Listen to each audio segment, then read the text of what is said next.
Perfect. Great. Excellent. So, welcome everybody. This is Her Stories Untold. My name is Traei, and today here we have a very special talk called the Pulse of Empowerment, surviving a heart attack at age 31. And this beautiful woman that I have with me today is Kisha Stewart, Wakisha Stewart. Just a little bit about Her Stories Untold. So, I am the founder and author of Her Stories Untold, a global book project that shares different empowering and inspiring stories with women from all walks of life from around the globe. Now, the reason why this project was created was because I realized that there was so many women out there that have stories to share, journeys that have been taken, but not realizing their significance and importance. The project is open to all women and transgender women from all over the globe and at anywhere in the globe. If you have a story of your journey of how you became whom you are and where you are today, please do visit our website, which is www.herstories.com.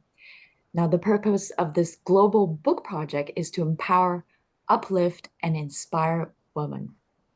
Before I begin our talk today, I want to acknowledge that the land on which I live and work on is the traditional and unceded territory of the Kwikwetlem Nation and lies within the shared traditional territories of the Tsleil-Waututh, Katsiat, Musqueam, Squamish, Kikit, and Stolo First Nations.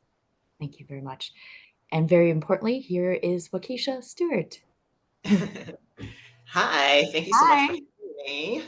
Oh, thank you for being here. It's my great pleasure. I'm so glad to have you here with us.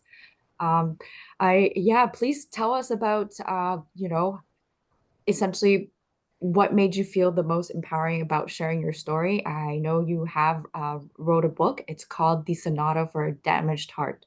So maybe you can share with us a little bit on that. Yeah, so I feel that anytime you're able to use your voice, that's very empowering.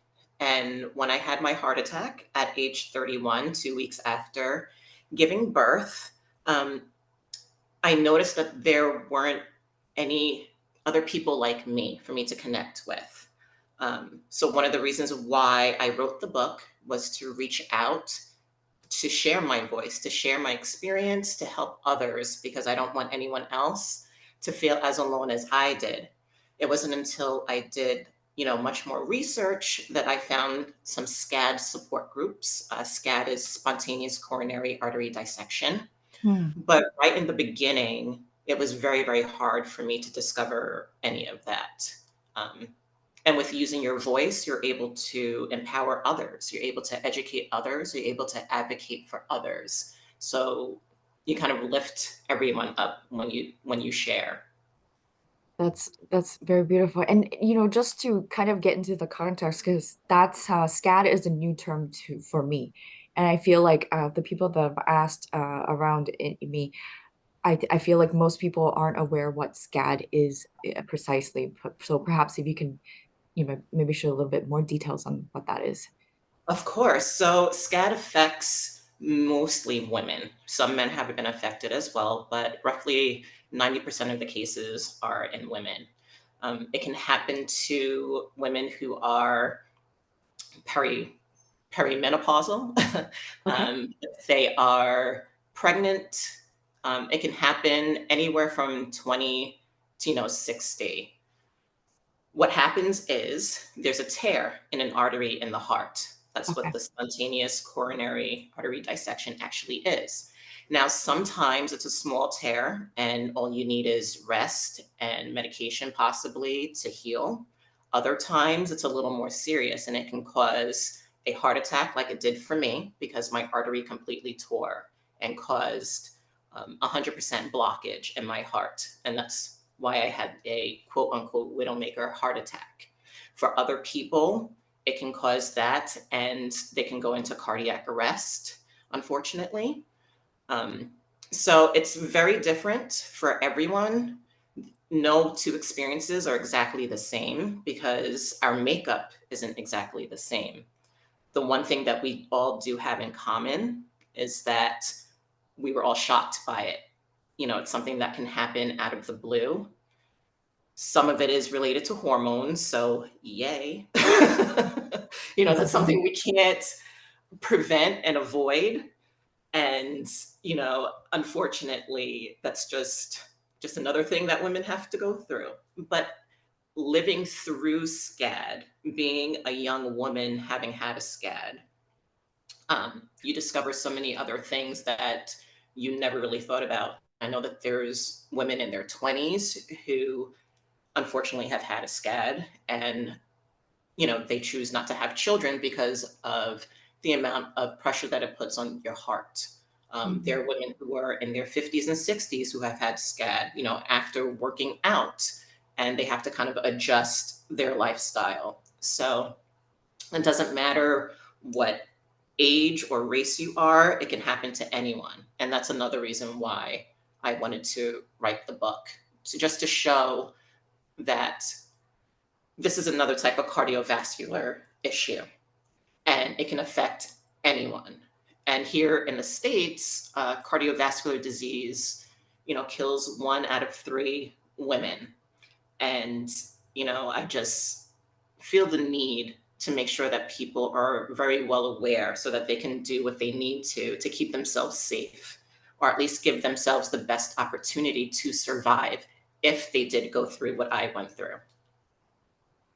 I and no, thank you for sharing. I feel like this is such an important topic, and I'm just kind of surprised that it's not like constantly talked about because it's just so.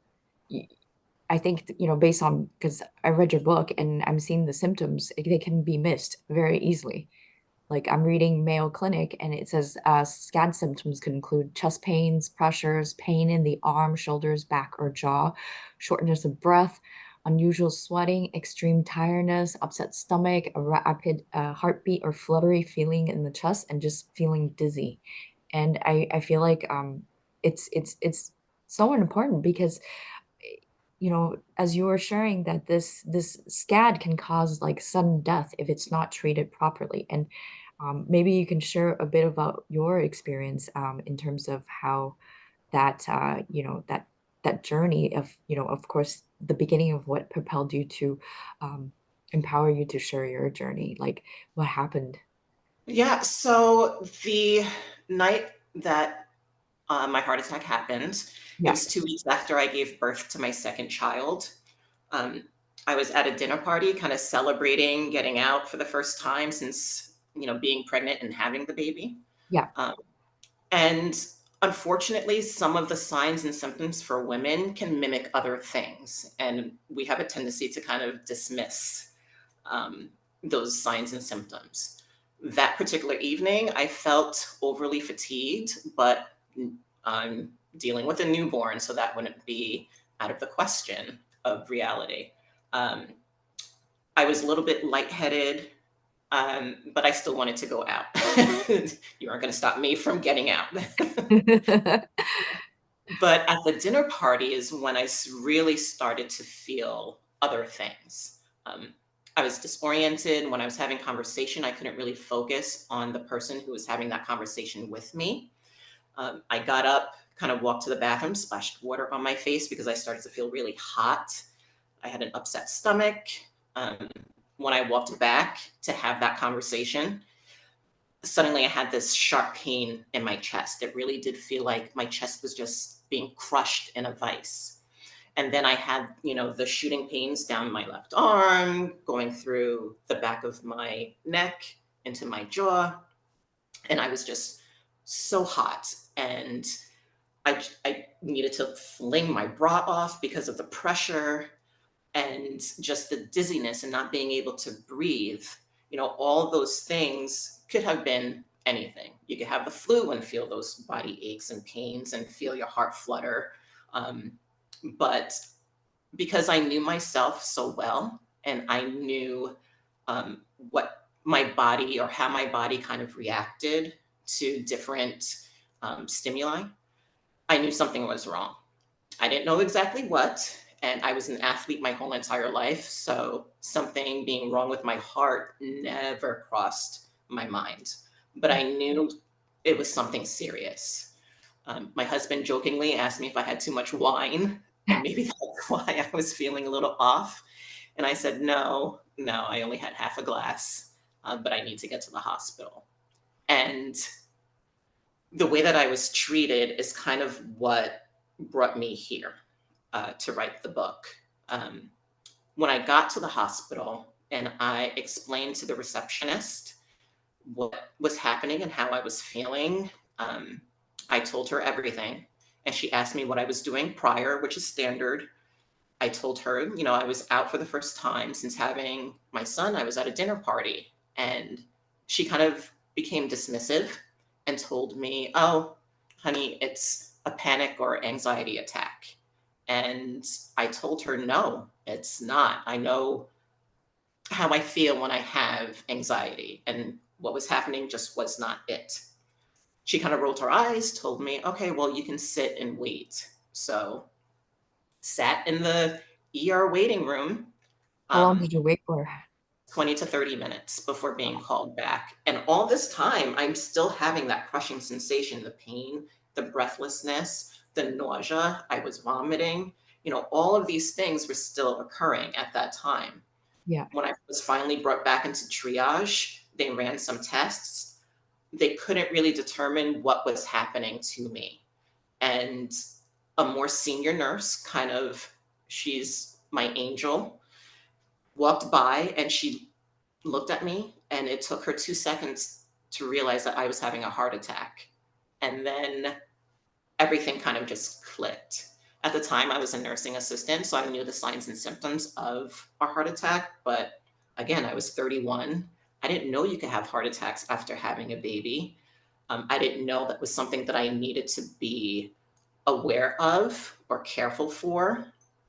And everything else was kind of just a blur. They were treating me for heart attack, and I had to be transported to another hospital for intervention where they placed a stent in my heart, and that's when I found out that it was my widowmaker heart attack, that only 1 in 4 survive, was Wow. caused by a scad.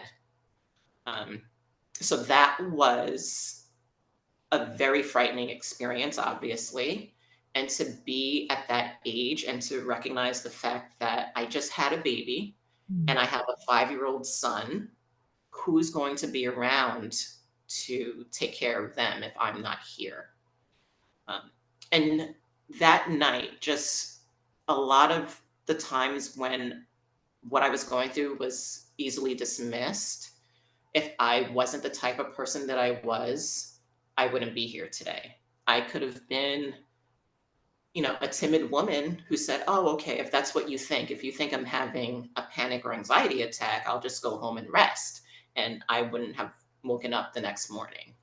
So, No, thank you very much for sharing, and I'm sorry that you went through all of that, and I just find it so blessed and grateful that you were able to push through, just like, hitting on what you just said now about being persistent, even though not knowing the exact full detail of the situation and context, but just being proactive about saying, no, this is something different. Because I think at the end of the day, us as human beings, like we know our bodies the best.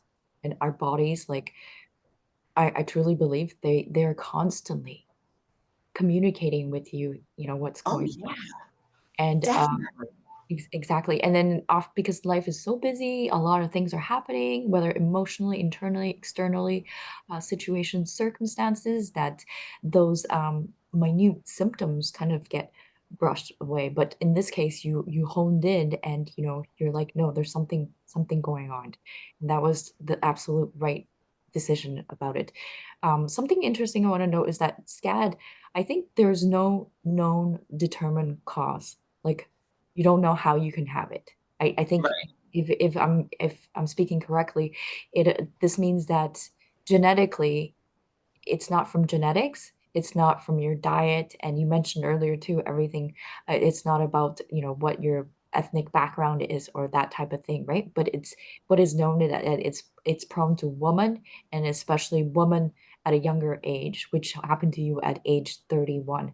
And in I guess in the realm of heart attacks, for most people, like when you hear a heart attack, you would associate that with somebody like, possibly in the more senior years and stuff like that, or maybe the stereotype or oh, this only happens to older people. Like I'm Right. 20s, 30s, like I shouldn't worry about that, right? So I do want to quickly, touch on like does this do men get SCAD? I think they do, but it's very, very rare too, right? So It is rare. There is an occurrence for men to have a SCAD. A lot of times, same with women, it can happen after, a really rigorous workout. Uh, I know there's an instance of a gentleman who he was a marathon runner and he had a SCAD. He was training for his next marathon when he had his SCAD. So it can happen to men. The incidence isn't as high as it is for women, but yes, men can be affected just as much. Yes. wow. And I know you were mentioning about the symptoms that you had. You said you were that whole 20, 30 minutes that you were waiting in ER, like you said you were nauseous, you were dizzy, you were vomiting. Did you also experience a clenching of the jaw or all that stuff, tingling? I did. So men and women, when they have heart attacks, they have very different symptoms. Men have, the chest pain, that whenever we picture a man who's having a heart attack, we picture them clutching their chest or their arm and, Yeah. passing out. Yeah. Those are, the big signs. But with women, it could be as simple as a headache. It Mm. could be something as simple as, yeah, you feel a little bit dizzy. As women, we think, oh, I'm feeling dizzy. Let me just sit down. Maybe I didn't drink enough water today, or maybe I overdid an exercise or something like that. Um, some people get that chest pain. Not everyone gets the chest pain though. Mm. And, you can experience upset stomach, um, like I said, dizziness, breathlessness, um, sweating profusely. I mean, there's just so many other things to look out for. Whenever I was a spokesperson for the Go Red for Women campaign in 2022, and anytime I would speak about my experience, I would always say, listen to your body. You have to listen to your body no matter what. I would much rather go and get checked out and it be nothing than me decide, oh, it's nothing and it be something and I don't get checked out.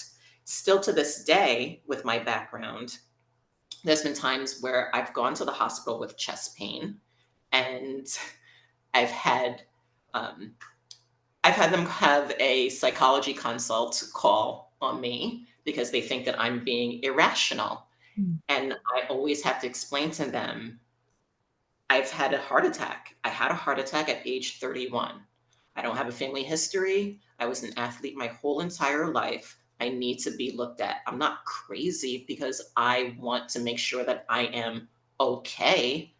And I don't think that it's fair that women are made to feel like they're crazy because they want to speak up and address some sort of medical issue.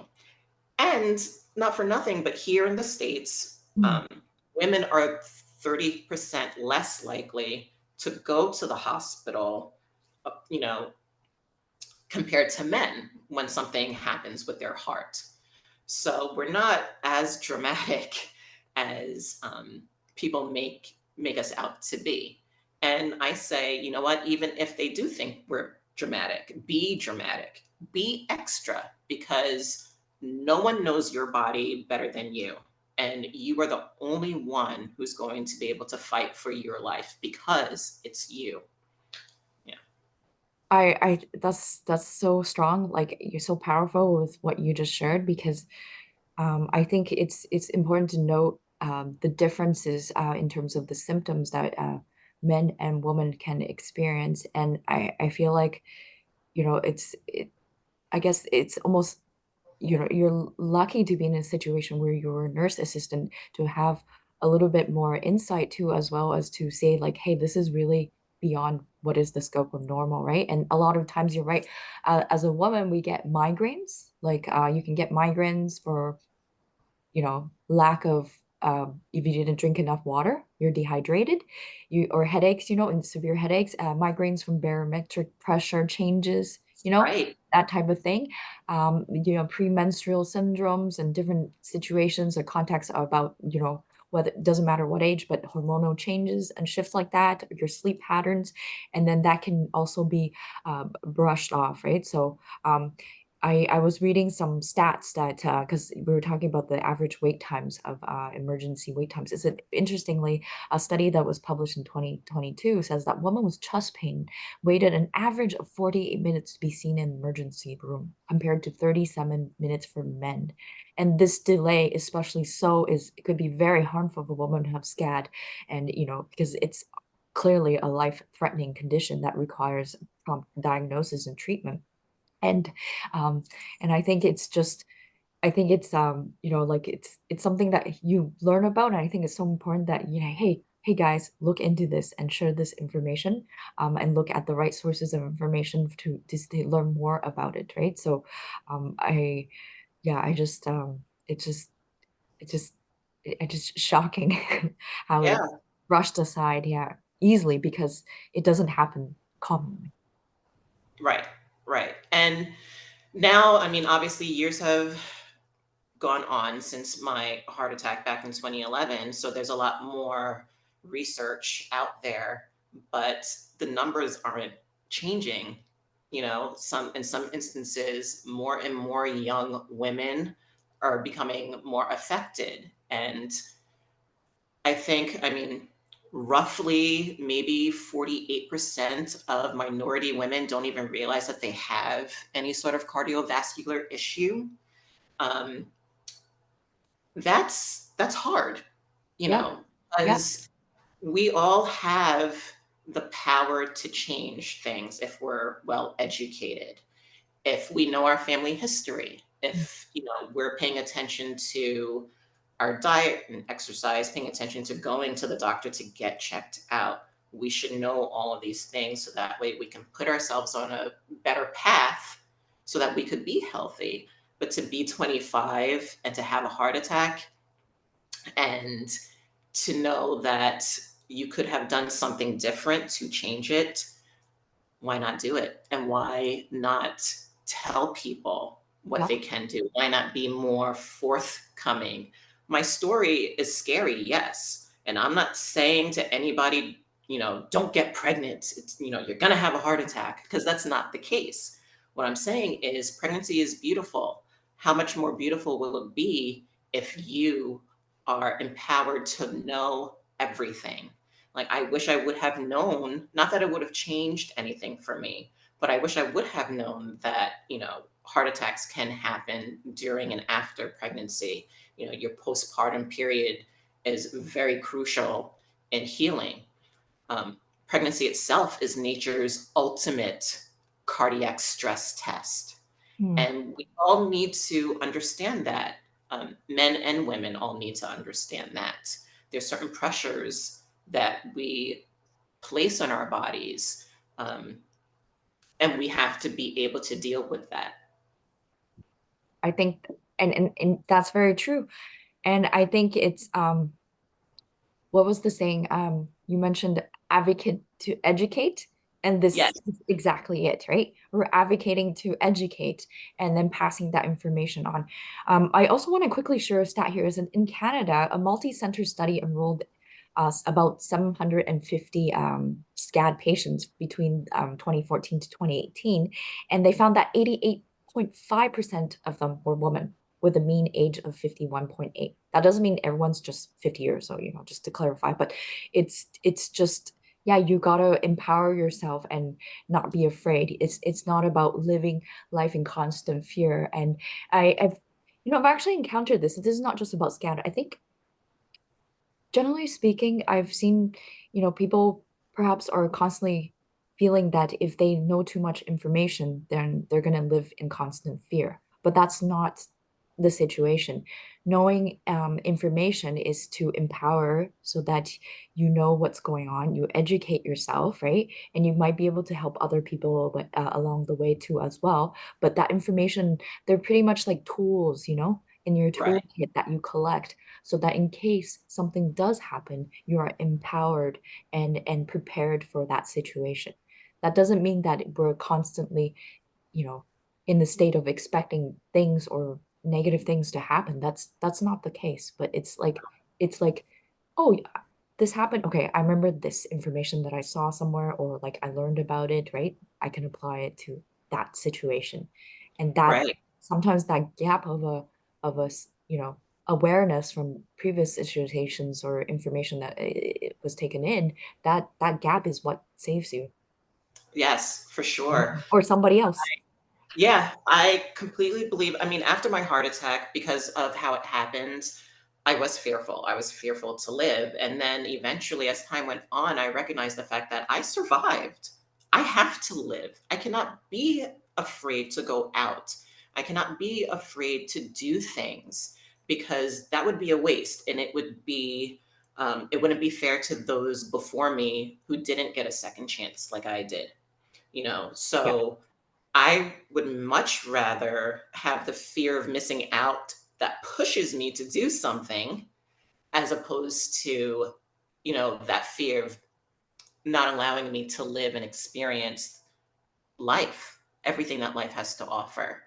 And like you said, yes, education, being knowledgeable about a situation definitely empowers you so that you can make certain decisions and you can go forth and live, a better have a better existence, have those conversations, make your relationships better, build your character as a person.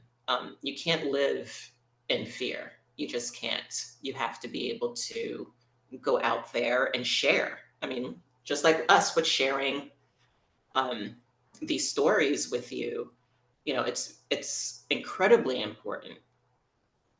I truly believe that. And this segue into my next question is that when exactly was that particular moment where you knew you wanted to share the story publicly? And, given the journey that you have taken, like, what was that particular moment? Um, well, throughout the last few years, I have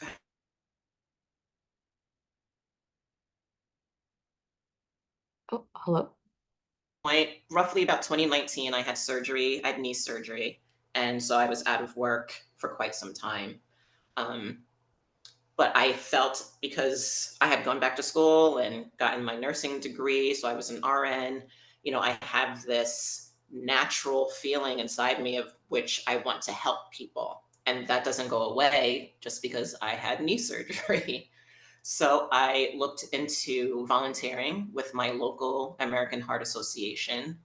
And by hearing other people share their story, it empowered me to share mine because I recognized the fact that, hey, there are young women like me here. There are other people who are going through something, not exactly what I went through, but there's someone else out there.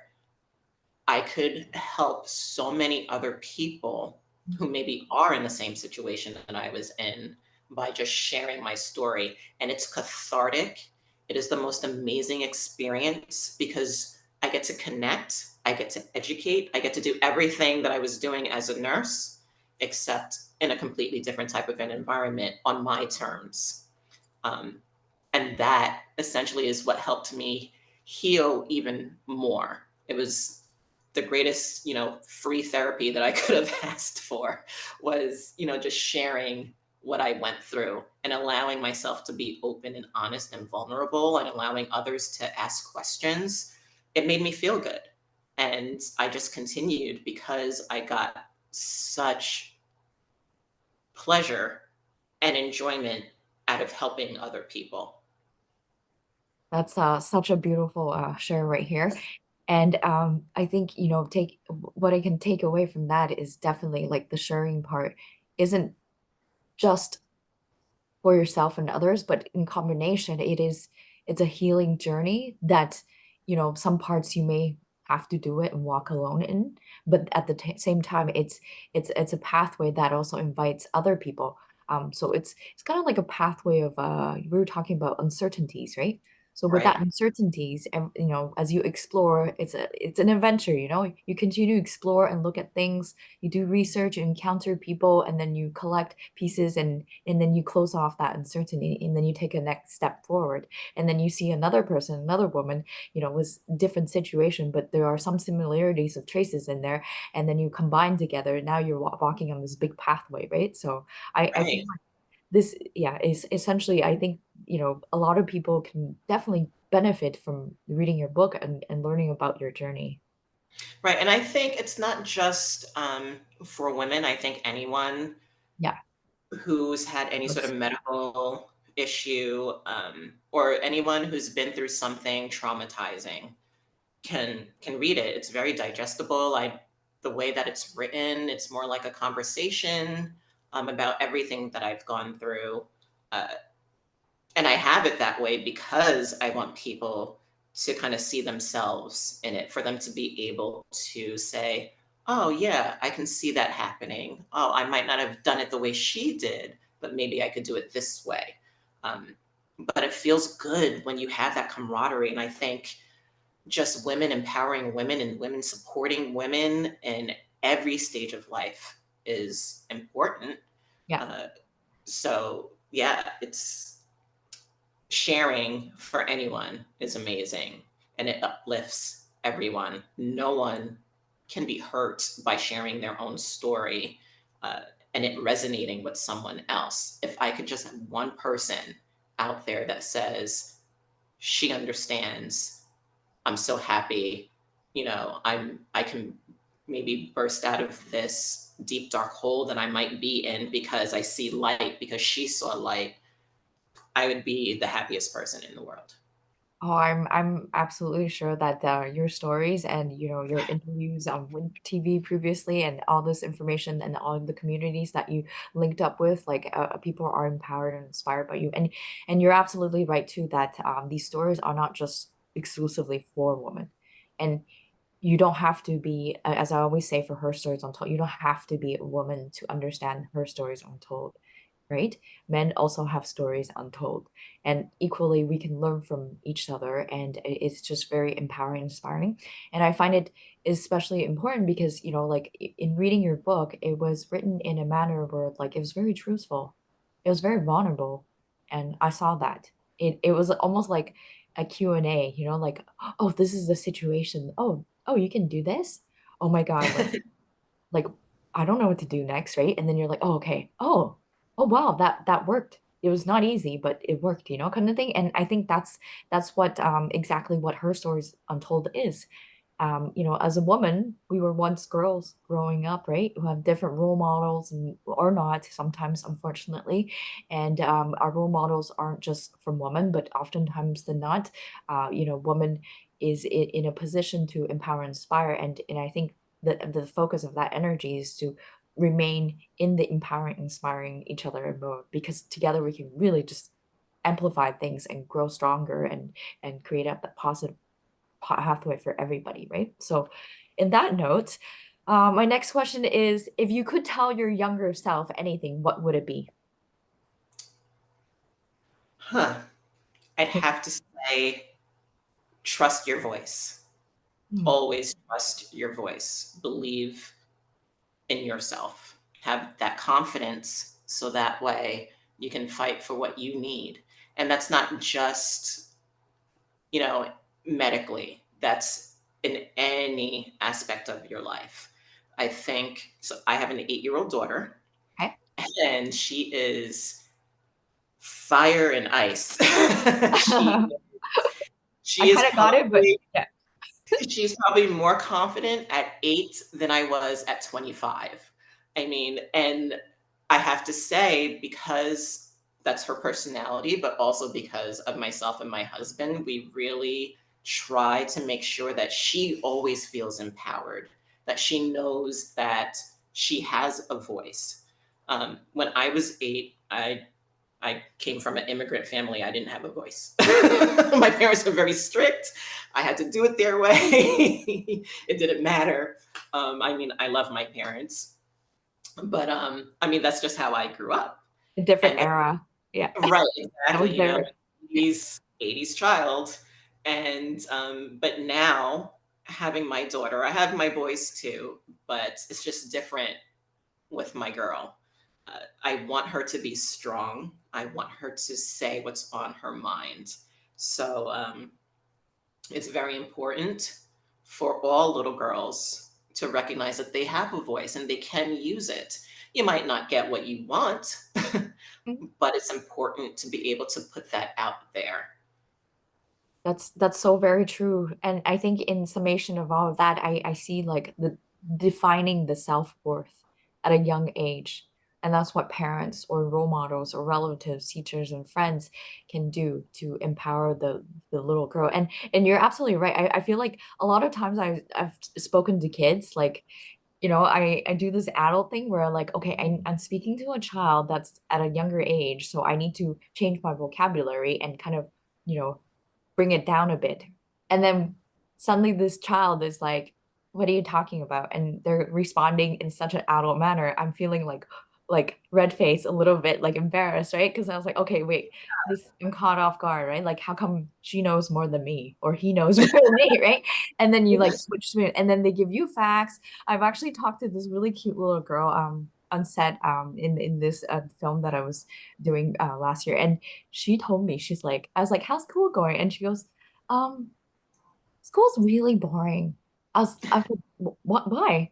She goes, well, the things they teach, it's just not very exciting. I was like, wow. I was like, what? It's amazing. We don't Yeah, give children enough credit. yeah. Myself, the way that I'm speaking with you is the same way I speak with my daughter. Wow. Uh, Yeah, I perfect. don't. I mean, obviously, there are some things that I'm not going to say, or I'm going to say things in a different kind of way. But she can hold a conversation with any adult that approaches her, and I'm proud of that. Yeah. Sometimes it kicks me in the butt, but because she's a little too grown when she speaks to some people, and because she doesn't get uh, kind of like the nuances. But I'm still proud. I'm still happy that she doesn't have a fear of speaking to an adult. If an adult asks her a question, she's very capable of answering it eloquently. And I just, like I said, if I could tell my younger self something, it would be that you have a voice, and it's okay to use your voice. Be confident in that. Yeah. Yeah. And that's why I think it's so important just touching on girls and their self-worth and their image and then utilizing what a amazing state too at the same time to be in where we can utilize social media, right? So that Right. while she's a child now, I'm sure later on she'll, taking after the role model of yourself, she'll probably amplify that and do the advocate and educate piece for, multiple different topics and whatnot kind of thing, right? So I feel like that's the continuation of like empowerment and positivity that we can continue to transpire and progress and evolve, throughout different life stages that a person goes to. Yeah, so that's pretty amazing. Um, I wanted to ask, like, how have, despite all these challenges of journey that you have encountered, how do you maintain and keep yourself empowered and positive, over the years, like as a I human being? mean, don't feel empowered. When you go through a medical situation, you also have to navigate mental health issues because, that medical issue is removing you from certain things during different points of your life. So I've had issues with anxiety and depression, but I have to recognize, and this is almost kind of like a mantra for me, Mm, I survived. I survived for a reason. And like I said earlier, it would not be fair to all those who were before me who didn't get the chance to have a second chance. Um, so I have to just keep pushing forward. It's not always easy. It's sometimes you really have to have, they say a come to Jesus moment where you're looking at yourself in the mirror and saying, hey, what happened to you? What are you going to do now? You have to keep going. You have a family, you have yourself. You owe it to yourself to keep pushing forward. Um, so, yeah, that's really important. I wouldn't say that I'm religious. I'm more spiritual, and I think everything happens for a reason. And I've been placed on this road for something greater, whether it's because of this, for me to have written this book, or something else that might happen later on down the line. I know I have a purpose. And I think if you recognize the fact that you have a purpose, even if it could be just to adopt a pet, like that's your purpose. Your purpose is to hold this animal, keep this animal safe. Maybe it brings enjoyment to other people that are around you. Everyone has a purpose, and recognizing that and truly digesting it and believing it, that's that's the goal. So that way that can keep you on your path of empowerment, um, and inspiring other people. I love the powerful mantra that you mentioned, and I think that empowerment to yourself to constantly pick yourself up because, as a human being that we're not always 100% like happy because that's impossible. Even That's our not dog realistic.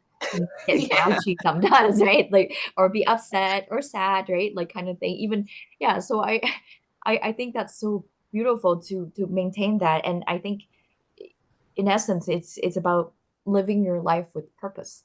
And I think the significance and importance of that is that you don't have to encounter great trauma or severe situations to be there to empower yourself to continue to do all the things. And I love how you mentioned that your purpose can be anything. It doesn't have to be extremely big or grand. It can be a simple purpose, like you said, adopting a pet, right?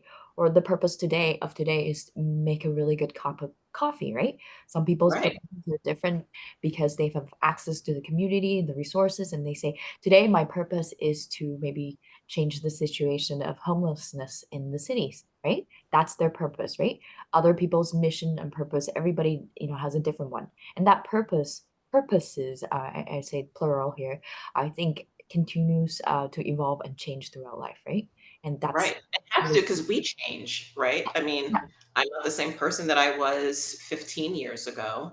So, yes, your purpose can change, and it's okay. And we have to allow ourselves that grace to say, okay, I'm changing direction, and it's okay. I'm going to find something else. So, yeah. And I feel like this whole writing process, this journey has really provided you a healing platform, like a transformation, right? Did you want to share a little bit about that, how it has was Yeah. a So, pivot for you? in the beginning, it was really hard for me to share my story without getting choked up, because it was still, even 5, 6, 7 years after, it was still very raw for me. In writing, because I had to open myself up, because a book isn't really that great, especially if you're writing something about facts. It's not going to be great if you don't allow yourself that vulnerability. You have to put that in there. Mm. And I allowed myself to truly put all of me into it. And by doing that, I was able to address things that I didn't even recognize were an issue for me. You know, um, you know, and because now you have a medical issue. I Mm. didn't really recognize how much it impacted me until I started to write about it and really think, oh, wow, there's certain decisions that I made which ended up being harmful for me because I thought I was a burden. And that's just not the case. Um, but you have to learn. It's a very long process, it's a long learning journey through it. And I'm happy to be on the other side now with having something that I've accomplished. And I continue to be vulnerable and open, because that's the only way that my healing journey will continue. because there's always going to be something. Life doesn't just end just because you snap your fingers and say, okay, I'm done. There's always going to be something else that crosses your path. And, they say it's not necessarily what happens to you, it's how you deal with it. And I think that's what makes or breaks people sometimes, especially if you're dealing with heart-related issues, cancer, anything big, uh, like that, or even if you're going through divorce or anything big. Yeah. You have to allow yourself that grace. You have to allow yourself to be vulnerable to really deal with the muck, because then you learn and you can push forward. That's very true. And you mentioned earlier about being choked up in an emotional state too. You're kind of scared and vulnerable to share your story. And I just want the audience also to recognize and I'm sure many can relate to as well. When you're going through trauma or certain situations, like the fact that we're here openly talking about it, smiling and laughing and being very positive, it takes quite a lot of strength and courage and patience and and empowering yourself to get to this stage. Like it's not an easy path. Well, we always see somebody projected on the screen speaking about their experiences and their journey, or maybe reading their book, but it's not an overnight process. That's what I want to emphasize here. And that vulnerability is, I think, the fragility of human existence. It's what almost kind of what sets us apart, right? Like, I'm just gonna reference film because I am part of the film industry, but I feel like if somebody makes a film, when it really hits the audience in such an intense way, it's because the vulnerability has successfully been projected on the screen, and Right. it throughout into the audience, it's touched the hearts of the audience, so that's that vulnerability that we're being sincere and genuine and truthful, right? So I think that's yeah, that's just a beautiful fragile part of being a human, and the fact that we have the opportunity to hone that vulnerability, and you can really use it to express yourself and connect and share with other people. Yeah. Right. Yeah. So, yeah, and this, I guess, do you have any messages that, if you could sum it up, like what would you want to share with women around the globe from different backgrounds, situations, circumstances? I think generally all women, we need to help each other, empower each other.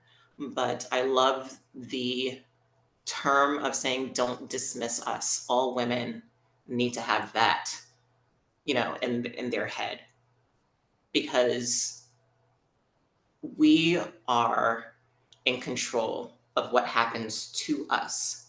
Mm, And we have to believe that.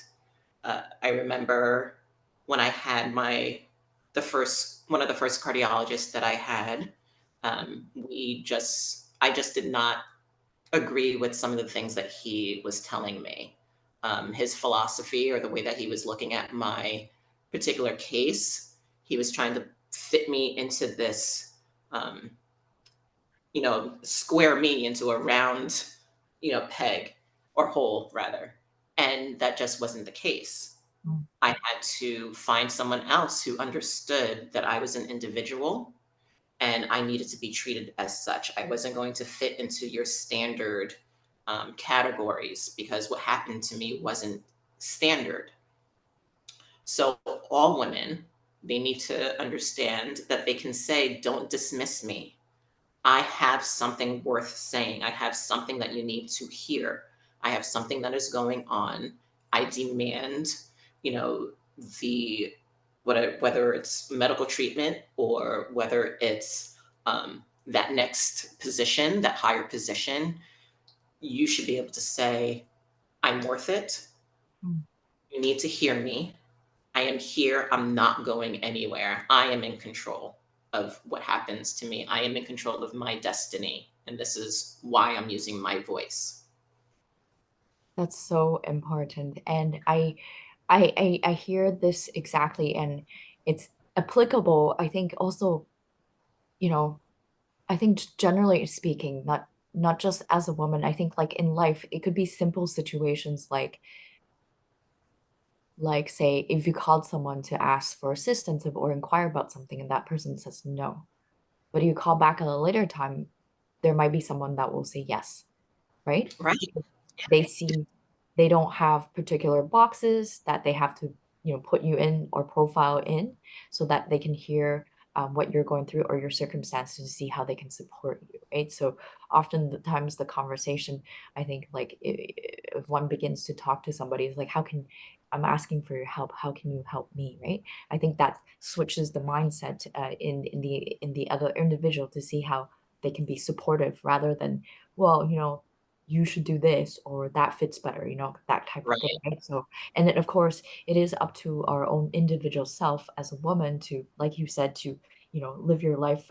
You're in control of your own destiny, right? So to empower, inspire yourself, right? So, what about like, are there any like steps to push through fear? Because I feel like constantly in life things happen, and because of uncertainties that we kind of touched on earlier, we're living in a state of fear, and because of that fear, it can hold you back. Like, what are maybe some tips to overcome that? Well, fear, it's all in your mind. It's not really rational. Mm. Um, I mean, obviously, I have a fear of spiders. I'm never going to get over that. Yeah. we have we have taught our children to not fear spiders. Yeah. I know I'm a hypocrite, but that's okay. Um, but in all seriousness, when something is preventing you from living, from truly achieving, you have to push through that fear, even if you have to break it into parts. If you conquer one small aspect of that fear, let's say, just for instance, the fear of heights. Millions of people are going up and down, left and right, Yeah. all day long, every single day. In order to conquer that fear for you, start small. Whether it's, you climb a ladder or you go on a hike and, you just keep increasing that height difference until you get to the point where you say, wait a minute, this isn't so bad. I did it little by little. Um, I got used to it. I sat in it. I'm okay. Because essentially, you will be okay. No one knows what's going to happen tomorrow. That's why you have to live to the fullest today. And what a waste it would be. What a waste if something were to happen to you tomorrow and you look back and say, I have regrets. I regret that I didn't try harder. I regret that I had that fear because it kept me from maybe meeting someone. It kept me from getting that position. It kept me from being my most authentic self. So, little by little, depending on what the fear is, you have to kind of hit it head on. Some fear, like what I had after my heart attack of just going outside, that can be debilitating. And it took me time. It wasn't something that I was able to say, I'm done with the fear, I'm going outside. No, it took me quite some time for me to write it out, think it out, really try to understand where that fear was coming from, what gave birth to that fear. Once I was able to recognize that, then I was able to start to push forward. I recognized the fact that my fear was to go outside to live because that's what I did when I had my heart attack. I was just living, I was having a good time, but it kept me from having more of a good time because I was fearful. So then what? I can't stay in the house by myself. My husband wants to go out. I have kids. So you got to push yourself and recognize it's okay. It's okay to be fearful. It's okay. Sometimes having that fear is what drives us forward to accomplish something. Yeah. And sometimes you just have to kind of like cold turkey and say, I'm doing this. And it can be a process. It can be a long process, like it was for myself. It was a long process, but I did it. And I have so much that I have gained from conquering that fear. And that's essentially, I think, for anyone, they need to think about all the things that your fear is keeping you from. So you have a fear.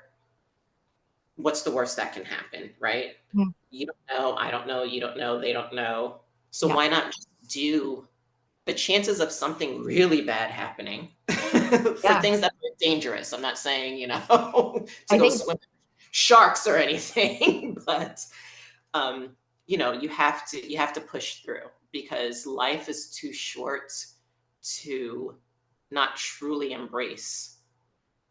At least for me it is.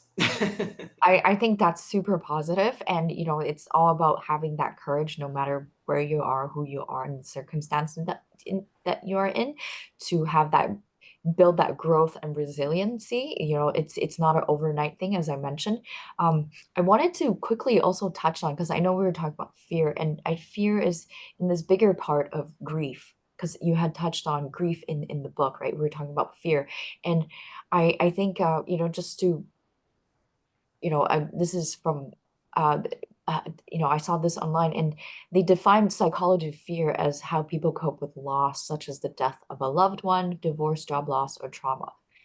In your situation, with your journey, you've dealt with multiple things, so many things, and some of them things all at once, while the other one wasn't completely finished, something else happened, right? So it is grief is a natural and normal reaction to loss, but it can be complex and unpredictable in such a manner. So we were talking about that, and I think grief has to do a lot to do with the fear that is holding us back, right? Because we're stuck in that state.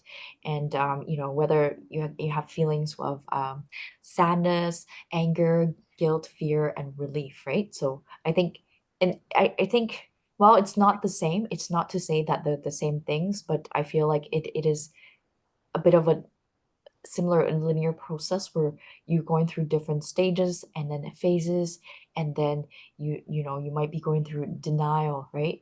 And then you're Mhm. like bargaining with yourself, having conversations like, no, I need to do this, no, I can't do this, no, I need to do this, right? And then you go through a phase possibly where you're feeling depressed, right? And then you have to, and I feel like what I'm observing is that in those journeys, sometimes you feel very much alone. You're all alone, even though you're surrounded by constant company, family, relatives, just love and care, but you can still feel, very alone until you reach the phase of like acceptance. Right. That's when that growth and resilience can happen, right? So that you can continue that journey with the continued courage. So I think it's very empowering and beautiful with what you're sharing. Yeah. So I think it's not just for yourself, to be honest. I think it definitely can help others and offer support. Yeah. Just hearing this, and of course the audience themselves, they don't need to have experienced what you have gone through to be able to empathize, and see different angles and whatnot kind of thing. So yeah, thank you. I don't know if you want to have anything else that you want to add to regarding fear. No, I mean, just to touch on that feeling of loneliness, I mean, I think there's so many times that I was surrounded by, like you said, being surrounded by loved ones and still feeling alone. Um, you know, it's very, very difficult and hard when you don't have someone else next to you to speak with about the experience that you went through. And even talking about grief, I had to grieve my old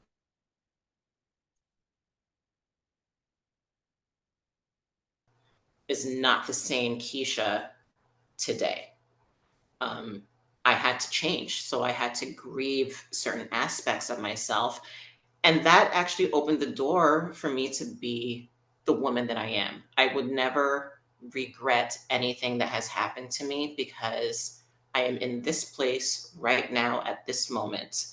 And I worked so hard to go through and get through. I'm proud of the person that I am today. I'm happy with the life that I have been able to build with my husband for our family.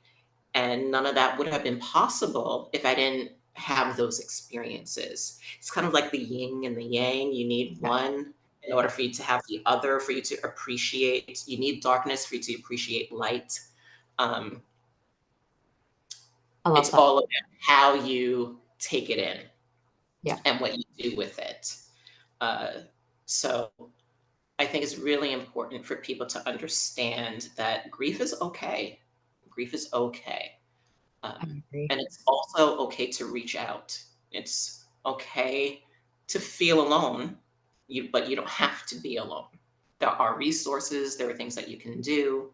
Um, and that's essentially, another reason is because if something happened to, woman A tomorrow, I Mm, want her to be able to Google search and find me any of the things that I ever did with the American Heart Association and Go Red for Women, find my book, read an excerpt, and be able to say, I see myself in her. I'm not alone. I think that's really important. that's extremely powerful. And just to share too with the audience is this book isn't just about SCAD. Like you've touched on being a woman, social pressures, in terms of marriage, right? In this modern day society, women have these careers and perhaps career obsessions and how that can have an impact on marital relations and children and stuff like that, and it's all kind of coming from social pressures, right? And then you've also touched on the study of Black women's perspectives on stress and health. There's big significance here, right? And the fact that are you mentioned the superwoman syndrome, this obligation to manifest strength, obligation to suppress emotions, the resistance to being vulnerable or dependent, determination to succeed despite limited resources, and the obligation to help others. So, because of all those things, this is, also connected to those fears, the courage that is needed, the grief process kind of thing, right? And then you kind of have to push through, right? Like, or can I deliver, all those things, right? So I think yeah, it's not a simple answer. Right, What it right. is. Um yeah, and in terms of supporting others and offering insight, I kind of for our talk today, I want to touch on racial disparities in the healthcare industry because this is something that is apparent. It's not a hidden conversation, and I think like it would, by touching on this and bringing awareness, it could generate community-wide mobilization for healthcare equity, as you mentioned, right? So I think that's really important. I know there was a share about um, it's I think let me just find it here. It was about doctor. She was a doctor and something happened to her. Was it Dr. Moore? Dr. Moore, Dr. Yeah. Susan Moore.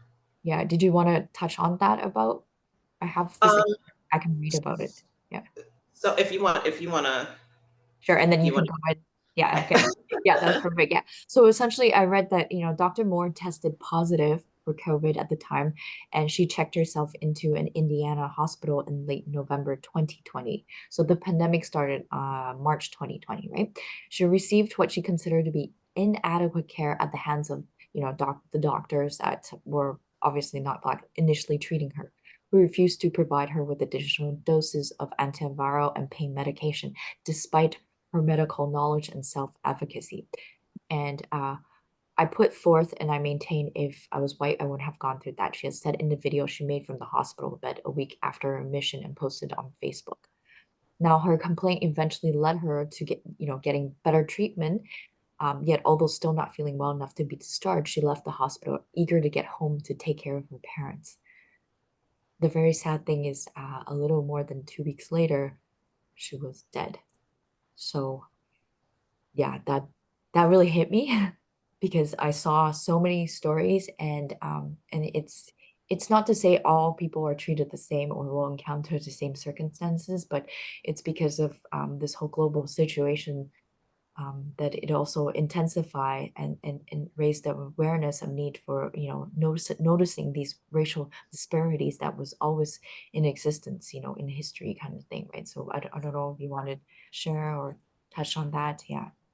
Yeah. So another reason for me discussing that is to kind of open up everyone's eyes to what's happening, because here's this doctor. I mean, she of all people knows what she's talking about, and it's happening to her. If it can happen to her, it can happen to any of us. And it was a real eye opener, because it truly shows you that how race and gender really do play a huge part in how we are treated medically. Here in the States, minority women, especially Black women, are 3 to 4 times more likely to have serious complications, including death, than white women after giving birth. Our maternal mortality rate is the worst of any first world nation out there. And you have to start to think, why? What is happening? And it's because of the biases that many people have, even in the healthcare industry. No one ever looks at two patients who have maybe the patient A and patient B. They have exactly the same symptoms, Mm, the same exact socioeconomic status. The only difference is person A is white and person B is Black. mm, How the care plan for person A is very different for the care plan for person B, because person B, the Black woman, she's the one who's seen as being loud and dramatic. Um, and that's a stereotype. yeah. That's purely a stereotype. And we're also seen as being able to handle pain more, which I find quite interesting, because if you have a stereotype about me and I'm complaining about pain, but you know that I can handle a lot of pain, why aren't you listening to me about the pain that I have? Like, it's just crazy to me and shocking, a lot of the statistics that are out there. Yeah. And there are so many people who just don't know. And there are people within the medical field themselves that don't even recognize that they have this bias. Me going into the emergency room, if I say I'm having chest pain, that should automatically have someone say she needs to be checked out now, not 30 minutes later. You know, it's unfortunate what happened to Dr. Moore. I can understand her, um, how she felt that she wasn't being heard, and that could also be a reason why she decided to leave the hospital early. Um, it's hard because you don't know what might have been if she would have stayed, or if her Yeah. condition still would have gotten worse because she wasn't getting all the treatment that she thought that she deserved and rightfully deserved. Um, but there's that superwoman syndrome again. She Yeah. left because also she needs to take care of her parents. Yeah. There's all these different pressures, on a woman to take care of so many different things, and it's a lot. Sometimes we put ourselves in that position. Um, it's not fair. I mean, we're doing ourselves a disservice, but unfortunately, that's just one of those things that is going to be really hard to break, to Yeah. have that type of mentality. And So, go yeah. ahead. No, no, thank you for sharing. And I think these are the steps, or I think it is the right steps to progress to at least raising awareness so people are aware. It's not to target and say, what and what, but it's more to do with how do we help each other, right? Mobilize Right, that community of support, of positive change, right? And then how does healthcare begin to look at people, as humans, right? right, And then and it's unfortunate because history and all these stereotypes are ingrained in the system. So even without thinking that I have a stereotype or I have a bias filter on me right now as I speak, for example, it just subconsciously happens because it's so much you grew up with it's it, right? ingrained, Yeah. yeah. But that doesn't mean that positive change can happen, right? We talked about how racial disparities and then the barriers of, gender, right? So interestingly, I saw some stats online. It says women are often less likely to receive bystander CPR, because rescuers often fear accusations of inappropriate touching, sexual assault, or injuring the victim, right? So it's kind of like there's an barriers of access to being able to help and support women because of all these stereotypes and situations that come before, right? And it may perhaps clouds the individual's judgment to be able to immediately react and take action on what is necessary and imminent and to maybe resuscitate a life or something like that, right? In those circumstances. Right. Yeah. So yeah, so it's not a I think what I'm getting at is that it's not a simple barriers of access. It's not just simple black and white matter. I think there's so much complexities in it. And, we're sitting here discussing this because it's just so important that we look at the individual with an open mind. Yeah. Yeah, And I then agree. the information and the tools and the resources that we are aware and already know of, those are, it's in your toolkit. You can pull it Right. out to see how you can help, but that doesn't always define what is presently in front of you. Right. And I think also, I mean, after my heart attack happened and I found this new sense of purpose, I went back to school. I graduated Yeah. my nursing class. I was valedictorian. Yeah. And essentially, I wanted to do that to leave behind some sort of legacy for my children. And then in turn, I also wanted to make a difference. I wanted to show, because of what I had gone through, I wanted to be sure that I could be an advocate for people who felt that they didn't have a voice. And I could also educate people who didn't recognize their own bias. I could educate people who didn't recognize how different things could happen, that no one is, you know, anyone can have some sort of heart health issue at any age. No one is immune. So, Yeah. That's so very true. And I wanted to touch on, you wrote in your book, there was a part that says, I don't feel so alone and scared anymore. Another woman wrote that after, your share of the stories in the communities, which I'll ask you about shortly, the other beautiful projects that you're involved in. And there was a quote that says, though doctors have held my red heart in their latex hands, there is no doctor who can teach me how to live. Only I could remind myself to breathe. I think it was Catherine Standifer that said that.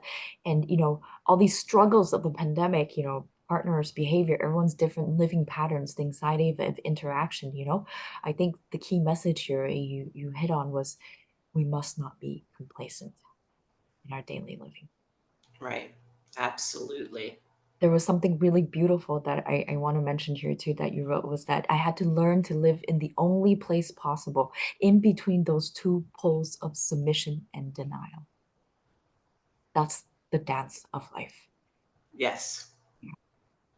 So that, And it is, and I have so many themes. Even the title of the book, Sonata for a Damaged Heart, a sonata. beautiful Um, title. there's four parts of a sonata. I'm so into dance. Dance has always been such a huge part of my life, dance and music. And, the heart has four chambers, and I thought sonata in the heart, and, you know, but yeah, life is a dance, essentially. And like I said, living in the in between, you have to manage that. It's not always easy. You can't predict the future, you can't change the past. So it's very important to take in whatever is happening now, be present, be aware, and do the best you can with what you got. Yeah, that's it, it's so true. And I think you also wrote deciding to confront that emptiness or turn away from it represents the choice between living or only waiting to die. That's so Right, powerful because it's so true. It's right, this one life that you're living right now. You either choose to live it, right? It's or you choose not to live it fully, right? It's like Right. that vacation that you're going to take. Just for comparison, um, what kind of vacation did you want? Are you going to make the best of the situation and just go for it, right? Or are you going to make some other choices in between? Like it's your decision in terms of how to make the best of it, right? So, um, I want to invite you to maybe share about your beautiful other projects that we had touched on earlier, and maybe expand a little bit about the Sisterhood of Traveling Hearts and the Reclaim Your Youth. Yeah, just So, when I was selected as yeah, a spokesperson back in 2022, the other fabulous women that I met, they're such phenomenal women. We've all gone through some sort of traumatic heart related issue. yeah. And there's something to be said about having that sisterhood, that camaraderie, being able to say something to someone else that just gets it. Mm. Whereas when speaking to maybe someone that didn't have that same experience, they don't get it. They think that your humor is a little Off. morbid or yeah, yeah. Um, it's just such a pleasure to not have to act, Mm. but just to be. And after we all met and did our photo shoot and our interviews that particular year, we said, you know what? We're going to call ourselves the Sisterhood of the Traveling Hearts because we are all from different walks of life. We're all from different places throughout the United States. Um, and we're traveling and we're meeting and we are determined to use our voice to make a difference. And we still keep in touch through text messages. We support each other on each other's projects. um, we any life occurrences. One of my sisters, she's having a baby. She was able to have a surrogate, and the baby's due soon. And I remember when she was just talking about it, how happy she was, and we were able to give her just so much more, and how appreciative she was for everything that we were telling her. It's so, so important to feel supported. And that's how I felt with my sisters. Mm. That's how I feel every day. I know that if I reached out to them, they would answer. They would be there for me. They would be there. They wouldn't be able to maybe do much, but having their words, hearing their voices, having them reach out, that means the world to me. Um, and I still continue to, volunteer with the American Heart Association and Go Red for Women. Currently, I will be doing a blog um, with other survivors on their Wow. support network, just speaking about pregnancy and some of the things that happen before, during, and after, especially if any cardiovascular issues may arise. Um, I love being a resource, and I'll be starting that actually this week. Wow. Okay. Thank you for sharing. So you're gonna be kind of the person One supporting. of Yeah, one of Yeah. many survivors who I'm going to go on there. I'm going to be as open and vulnerable as I can. I might post a question. I might answer questions. Well, I will post and I will answer, not might. Um, Yeah. but just to be there, just to be a supportive person to help anyone who's struggling. And, that's really, really important because it's still the topic that's not discussed as much as it should be. And then, I just have a couple of other things coming up later on with some other little projects that I'm still tweaking. Mm. But, if people follow me on Instagram or Facebook, they'll find out. Um, and, just of course, just being a mom and a Yeah. wife Yeah. and, just continuing life in that way. I'm excited about the release of my book, February 6th. I'm excited to, do more interviews in other realms in order to, educate and get my voice heard so that others can use their voice as well. So, yeah, things are pretty good here.